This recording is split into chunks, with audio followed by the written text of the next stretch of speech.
পাকিস্তানের এক প্লেয়ার যদি বুমরারে 6 মেরে সেটা ডকুমেন্টারি বানায় তারা, তাও বেশি না 2-3টা ছক্কা মেরে সেটা। তো ইন্ডিয়ান প্লেয়ার এত এত 6 মারছে এবার ওয়ার্ল্ড কাপের মধ্যে 100+ 6 মারছে, তাহলে তো বিগেস্ট একটা ফিল্ম বানাইতে পারে কি, তাই না?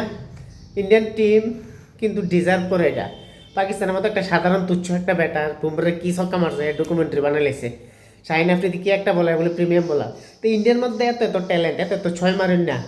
সঞ্জু স্যামসন 24টা 6 মারছে, শিবম দুবে 15টা 6 মারছে, ঈশান কিষান 14টা 6 মারছে, হার্দিক পান্ডিয়া মারছে 11টা। তাইলে তারা কিন্তু একটা ফিল্ম বানায় তারা ভাই। সাহেবজাদা ফারহান যেটা ডকুমেন্টারি বানাইছিল, শাহিন আফ্রিদির ঈশান কিষান যে খুব সুন্দর একটা 6 মারছে, এটা লাগে কিন্তু একটা ডকুমেন্টারি বানায় তারা যে শাহিন আফ্রিদির প্রথম বলেই মারেছে 6। কি তা ঠিক না? আশা করি করবো, কিন্তু ইন্ডিয়া এটা করতো না, কারণ ইন্ডিয়ার ট্যালেন্টের যে কদর করে পাকিস্তান এটা করে না। পাকিস্তান একটু জিনিসটা এটারে বিশাল আকার সেটা বানা, কিন্তু ভারত কিন্তু সেরকম না।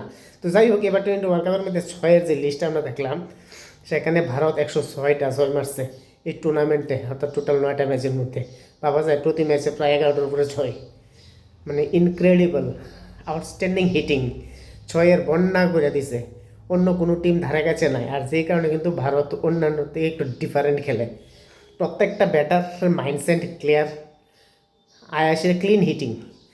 টপ অর্ডার থেকে যদি অভিষেক শর্মা হোক, সঞ্জু স্যামসন হোক, ঈশান কিষান হোক, সূর্যকুমার যাদব হোক, শিবম দুবে হোক, হার্দিক পান্ডিয়া হোক, প্রত্যেকটা ব্যাটার কিন্তু সেই লেভেলের।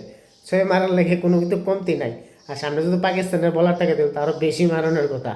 তো যাই হোক, টিম ইন্ডিয়া এমন জায়গার মধ্যে যাইতেছে বর্তমানে, আগামী নেক্সট 5 থেকে 6 বছর ডোমিনেট করবো ডেফিনেটলি আমরা দেখতে পাইতেছি কিন্তু।